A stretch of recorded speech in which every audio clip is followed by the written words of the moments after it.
Hello, everybody. Boxing Bros UK here. I am his Chris. This is my co-host Andrew, the Boxing Brain. Howdy. And today's topic, late to the party, as you can see by the title below, the Usyk versus Fury 2 press conference review. Yeah. There's a few things that's happened at this press conference that I want to talk about. First, for me, I think Tyson Fury's demeanor was very melancholic and very humble, very, I don't know, he looked sad. Like, he didn't look, like, I know he was like smiling, but like chuckling. Like, he wasn't his normal, like, he looked depressed. Like, obviously, like, not depressed, so, like, he just melancholic. He looked very melancholic in his demeanor, looked very, like, not very enthusiastic. It's like, you're gonna win, yeah. Just do a little bit better than a bit more focused than last time, and I should win. You know, like there's no urgency in that. I don't know. What do you think? No, I think you're absolutely right, and I was kind of trying to look at this as I always do with Tyson. Psychologically fascinates me. You know, he's got he's got bipolar 1 or 2. I can't remember which one it is. And he's you just don't know what you're going to get. Like, I think it was the night before the first fight, his wife lost a child. I don't know if that's kind of hanging over him. My other kind of theory, Chris, as to why he was subdued, because you're absolutely right. He was solemn, signing the picture, it's like he was being cucked when it was like he was being submissive. I don't know what was going on. But he was, I've gone down a weird path, apologies. But he, I don't know whether it's because he knows, right? With Usyk is this stoic, psychologically very strong man. And I don't know whether it's because Fury just knows, I can't get in his head, there's no point. So this is how I'm going to play it, whether he's even thinking like that or not. So I'm inclined to think it's maybe the latter, Chris. I'm wondering whether he's thinking, I can't penetrate this guy psychologically, so I'm just going to go through the motions, turn up. Because, as you say, it wasn't a usual Fury presser, was it, at all? No. That was like, apart from, he came into Barbie Girl, which was funny, like, you know, he had a little, like, you gotta love it. Here's an entertainer. I'm a Barbie Girl, comes into Barbie Girl, fucking nut job. But then, this is the thing, yeah, you got one guy coming into Barbie Girl, yeah? You got one guy dressed up like a fucking hitman, like, with a briefcase full of pictures of him smashing your fucking block off and asking you to sign them. Yeah. That's like, for me, he kind of fucking mugged Fury up a little bit there. And like Fury had two things to do: bend over and take it and be a good sport, and let's have a laugh, which is what he did. Or I would have liked to see Fury go tear these pictures up and fucking throw them in his face and say, "You cheeky cunt, it's on, rematch, I'm gonna knock you out." I don't know, like something like that would have been. Even if he didn't get Usyk's head, it made me feel better about the rematch. Like, I feel like he's just doing this fight for the money, because he even said it in an interview. He goes, "He's just fighting for the money," or something along them lines. I'm paraphrasing, and he went, "Of course, I'm just fighting for the fucking money. Do you know how much I'm getting paid for this fight?" And that's the only time he looked excited, when he's talking about how much he's getting paid, and everything else was, you know what I mean?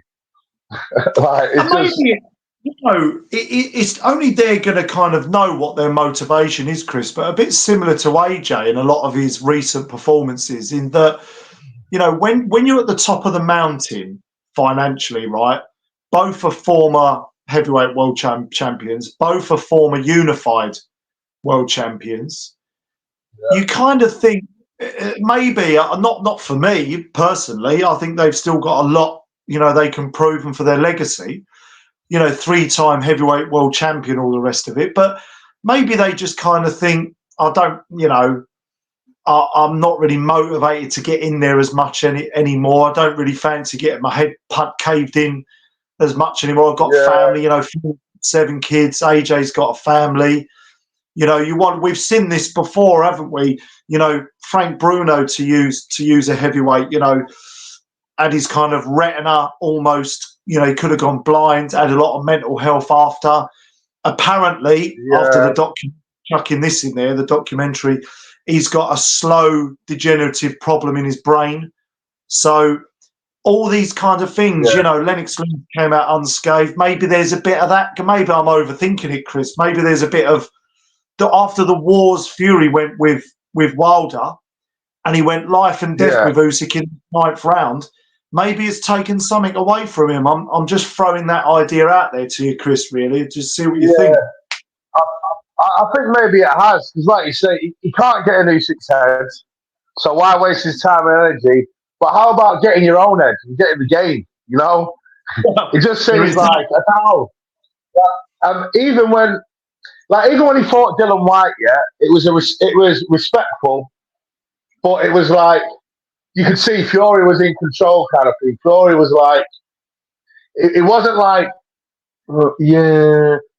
it's like, because Usyk always is like yes and no, and he has got them beady little eyes that he looks at you with, like. But Fury, like when he's having fun at a press conference, he really has fun. He doesn't just like just laugh and let people take piss out of him and just.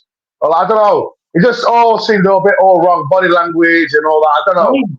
Something didn't seem right in there, and it's just like not even like like the Dylan White press conference. Even that was not a crazy one, but it was still having a laugh, having control, and he was being overly nice to Dylan White. But he was confident in himself still, like, and I can't see no confidence in Fury whatsoever. There's no, because I think in his head he feels like he won still. I feel like he feels like he won still. Yeah, go on. Do you reckon I'm just firing another idea at you. I wonder after that, like, look, there are obviously adjustments he can make, you know, using the uppercut more, which he had success with, you know, stepping on it if he does have him hurt. Do you wonder whether he just actually thinks that now at this point in his career, body's caught up with him a little bit. He's not got the engine he once had. He's not got the his powers of recovery are still there. He's always had that. He's not maybe got that reactionary timing that he once had. I don't know. How is the chin holding up now, Chris? You know, he's knocked down multiple times. We know punch resistance can start to go as you get older. I'm just theorising here, but does he maybe deep down think Usyk has his number? Yeah, he might do, and he just says, "Right, I'll try my best, get paid, and retire." Because even the face-off, like the face-off, like so Fury's like smirking and staring at him. Usyk's doing Usyk, like doing that shit, and then Fury tries his little old his rib tickler that he does on people sometimes. The old rib tickler, and like I thought Usyk was going to go, no, don't touch me, but he didn't. He kind of like smiled a bit and went along with it, but carried on like staring. But even that was like half-hearted. It's just like, right, Fury was like, right, now it's my turn to have a laugh and do something, and tried that. But even that was just like, I feel like Usyk's got his number, he's got his soul, and like Fury's like smirking because he can't look at this guy like, I'm going to take your head off and be serious, because he just doesn't. He hasn't got. I just don't feel the confidence that you normally get from Fury. Maybe he's kidding us all once again, you know, and this will come back to bite us. But imagine it, if he knocks out Usyk. Wow, what a guy! If he knocks out Usyk, don't try and fucking rob the bank twice and retire if I have to. Fucking hell. Yeah, shit. But it's just there's one thing. No, it's all right. I was just going to say with Usyk, he's just this sort of character, you know, and I've met him in my life as well, where there isn't really. He's almost unflappable, right? He's unflappable in the ring. He's unflappable out the ring. When the going gets tough in the ring, he lends upon other skill sets, other strategies, can go up a level, take a round on. And I think just in life is that I don't think there's anything that seemingly seems to bother him. And I think he's just one of these guys. To beat him, you've got to be, I think, as close to 100% as you can be. And once you've got him hurt, don't let him off the hook. Absolutely do not let him off the hook. And to be honest, mate, that's a very, very difficult challenge for anyone. So exactly, that's one of my thoughts on Usyk. Really, he's just so hard to kind of get through to, in that respect, to kind of make a percentage off of him to find a weakness. There ain't too many weaknesses, if any, really. Yeah, that's it. There's no rabbit calling now, is there? That rabbit's just gone. And he stole that as well. Fury stole the rabbit from Muhammad Ali. Muhammad Ali used to call Floyd Patterson the rabbit. Oh yeah, yeah. Floyd Patterson. Oh yeah. Yeah, I think didn't the lineal heavyweight championship start with him, Floyd Patterson, or was it before that? Oh, I don't even know. No, I think it was. I think it's like Tyson Fury's great granddad on the cobbles. Well, that's what he says anyway. Sullivan, someone Sullivan or something like that. When they first started Queensbury boxing rules, and he used to fight like this. Yeah. yeah. And it was bare knuckle, and then I think it goes back to then. And it's but I think Floyd Patterson did have it, and then Muhammad Ali took it from him, and then the lineage. But it's just like, I don't know about that lineage, because it's just a made up thing, really. Because who was the last lineal champion? It was Vladimir. But why wasn't it ever Vitaly? Oh no, Vladimir beat the man who beat the man, didn't he? Yeah. But then, because they were brothers, they never fought each other. So, and I always said, Vitaly, I reckon he would have fucking battered Vladimir, because he was a killer. Because they're brothers, they would never fight, and they don't have to fight because they're brothers. I think that's it. No. But one more thing that happened after this press conference, and one thing I'd like to know: where the fuck is John Fury, and is he going to be in the corner or not? Tyson says he is, but I hope he's not. And one of my favourite people in the Fury family, because he always speaks the truth, Shane Fury. So this is proof about the advice that John Fury was giving Tyson that wasn't the best, yeah? So you've got Andy Lee and Shane Fury, and they're cousins, but they're having a little bit of a disagreement about the advice. Let's watch it and see what you think. It's 2 parts, yeah? So I'll play the first part and then the second. You ready? John, his dad was telling him what to do, all good advice. And I said he had to win the last two the thing is, my dad's advice comes from a dad who loves his son, who would absolutely die for him. Do you understand? Like, we're all parents, and we would all die for our kids. Not with them, for them. Now, my brothers, I'd die with them. We're all right with that, aren't we? Yeah. The children, just kill them, kill me, and let them go. So that's the exact same with my dad. Sometimes that's not the advice you need. Sometimes... No, but he was saying the right thing. Stay side arm, double jab, and throw the right hand to the chest. Yeah. It might not have been the advice he needed to win the fight. Now, when you've got professional people, not like anyone knows anymore than my dad about the boxing, but when it's not close to you, you can then give someone the advice what they need to win that fight, but you going out to do it is on your own back. This is the advice you need to go and win this fight, but doing this, you might get tipped upside down. Okay? So my dad's advice, get on your bike, and basically he wasn't worried about no decisions. Just get my son out there, brain damage he's going to get in a minute. But to win the fight, and to be a paid hand, being a professional, giving that advice, that was the wrong advice to get. Does that make sense? I thought he was saying the right things. Listen, it is what it is. I thought he was saying, well, throw the double jab, throw the right hand to the chest, let your hands go up. It was what it was. What I'm saying is, I know what you mean. Exactly. Do you know what I mean? Of course, man. Like, Let's imagine watching your child in there. Exactly. Yeah, fuck the boxing match and the cup. He's thinking, let's get home and forget about it. We've done what we've done, and that's it, isn't it? Yeah. So I was going to give you a different analogy. We saw Daniel. Interesting. What do you make of that? It's very That's his interesting. brother. What do you reckon? I can understand where he's coming from there, and I think that, look, if that's what's gone on there, sounds like it is, and I can understand that him giving that advice. Ultimately that's his son fighting in there, and he wants to, as I kind of alluded to. I'm not sure it was in this video or the last one, about, you look at kind of Bruno, you look at kind of Evander Holyfield's a bit punch drunk now. Their careers went on a little bit too long, I think it's fair to say. Derek Chisora currently, is he going to come out of boxing unscathed? Fury's gone to war 3 times with Wilder, went life and death with Usyk in that 9th round, got punched up bad. At heavyweight, it's even worse. So, I do have some sympathy to what Shane Fury's saying there. But I guess just for me, in conclusion, if he wants to win this fight and everything has to go for him, being in shape, the strategy, the corner advice, it needs to be Sugar Hill, Andy Lee. That's it for me.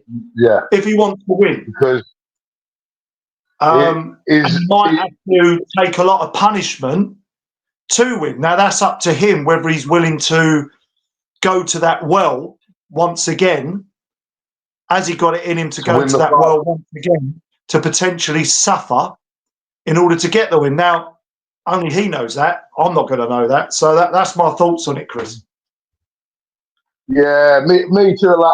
I have to agree with Shane Fury, because that's what lost in the fight, the dad's advice. Because you can't if you're getting on your bike against the smaller man, you don't. I know Fury said, I'm not going to walk him down hands down, but you don't have to fucking dance around like Muhammad Ali, because it's, especially with someone like Fury who does foot feints, who makes you work twice as hard when you're on your bike and takes your legs away. So he was basically telling him to stick in, run away. He wasn't telling him the advice to win the fight. Right, you're gonna have to, when he comes close, grab hold of him. I know Usyk's swinging, but he didn't really try tying Usyk up, and he's good at that. He tried boxing against an exceptional boxer, and it didn't work. And I just think, like Shane was right. The dad's advice was to try and keep him safe, and it was the wrong advice. He might have had to take a shot to fucking land a big shot and go to hell and back to win that fight. And I just don't think that the dad's advice, especially when the dad's saying, like, jab to the chest and move and run away, and then Sugar Hill's telling him something different. Andy Lee was like, it was just all confusing. And I do think John Fury's advice was bad, and he was screaming and shouting it out, talking over the other trainers. Like, it was just a mess, and I have to agree with Shane there. Like, I just think and I hope we haven't heard anything from John Fury. Apparently, he's not very well, so hopefully he's not in the corner. Or if he is, he learns his lesson and keep. But I think John Fury's done this before, where he's got involved as a father, not as a coach. When Fury was, if anyone remembers this footage, let me know. When Fury was fighting Klitschko, he was in hard spars, and then John was like, that's enough. He was kicking off, saying no more. And then Peter was just like laughing. And Tyson was like, listen, Dan, I'll fucking get in and I'll spar 15 more rounds. I'm not going to win if I don't have these hard spars. And his dad was like, you've had enough. Or when you get in the ring, you're not going to be able to, you've had too much punishment here, you're not going to have enough left for in the fight. And he's like, no, I will. Like, and he went in and he sparred. So, like, as much as his dad knows about boxing or whatever, some dads can separate themselves from their sons, and some dads can't. And that's the thing with John Fury. It's his son, and he loves him, and he doesn't give a shit about if he becomes undisputed or whatever. He wants him not to be damaged. So he'll take the flack and say, "Oh, you gave the bad advice and all the shit." Say, "Yeah, I gave the wrong advice, but he's my son." When the smoke sells. But I don't think that's what Fury wants. But a few dads, like Sean Porter when he fought Crawford, his dad threw the towel in when he got knocked down, and Porter was getting a bit of a second wind, and he didn't need to throw the towel in like that. He shouldn't have done that. But because it was his son, that's why he did it. And Porter even said, I wish my dad didn't do that, and he didn't need to do that. I felt fine. But my dad said he was going to do that if I get even the slightest bit hurt. And I took a knockdown. So, and Porter was winning that fight. If you remember back against Crawford, he was winning, and Crawford put him down. And then he landed a few more shots, dad threw the towel in. So sometimes dads do not make the best coaches. So, the problem is, I guess my final thoughts on it really is that, look, I understand the physical advantages Fury has, right? He's got the reach, he's got the size advantage. So in theory, this is just my analysis, boxing from the outside is the way to go. And I think we even sort of said that. The problem with that is against Usyk. Usyk's got unbelievable judge of distance. He can come inside, throw off a flurry, come back out, and he can nick rounds. He's very, very clever at doing that. If you're trying to box him on the outside, on the inside, he's very good at nicking rounds. So for me personally, the only way, that old adage, fight the boxer, box the fighter. Fury's a very good boxer, but Usyk's a slightly better one, or maybe even a moderately better boxer. The only way for me personally, and call me out if I'm wrong, anyone in the comments, is Fury needs to take the fight to Usyk. And needs to go for it, and might need to go through hell and back in order to do it. I think trying to box from the outside, trying to keep him on the end of his jab, I think Usyk will get inside. He'll use his judge of distance well, a bit like what Bivol was doing to Beterbiev. He'll sort of do that. So I just don't see that as a viable way of trying to win the fight, Chris, on boxing on the outside. Neither do I. I just think box on the outside a little bit when you need to, but like he needs to hold his feet more, and he needs to throw less, but throw hard shots. He did hurt Usyk, and he did have him backed up at a few stages in the fight. He needs to hold his feet more. And let's not forget, Fury is really, really good at fighting on the inside for a big man. And I just needs to hold his feet more. He can win this fight. He has got a chance to win. I think Usyk will win, but if Fury won, I wouldn't be like, oh my God, what an upset. I'd be like, I knew that he could win. He needs to hold his feet more, earn Usyk's respect. And when he hits him, he needs to make it count. And he needs to take what he can see as well. Hit him in the shoulders, hit him in the arms. He needs to do all that. In this fight, he needs to go to the well, he needs to go to hell and back. And dancing around is going to take his legs away quicker. It's not the right strategy. He doesn't need to walk him down like Dubois and AJ, but he needs to hold his feet. He needs to find the happy medium. And only he can do that. And he is a maverick, Fury. He can do that because we've seen him do it before. And one more thing that I wanted to make a point of. Fury said, in my rematches, I always knock them out. I forgot to this. I've got it written down. I forgot to mention it. But in your rematches, who you knocked out was John McDermott, Derek Chisora, and Deontay Wilder. They're not Usyk. They ain't Usyk. None of them are like Usyk. None of them are on Usyk's level. So that's that. If that's what he's hoping to pin his hopes on, forget it. Forget it. Yeah. Because if he wins, I doubt it'll be my knockout. No one's put Usyk down yet. Not one person. Usyk might be even better in the rematch as opposed to a John McDermott or a Deontay Wilder.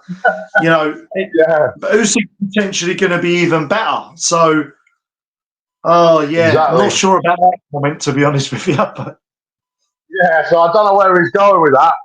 Because it's all right when it's them guys.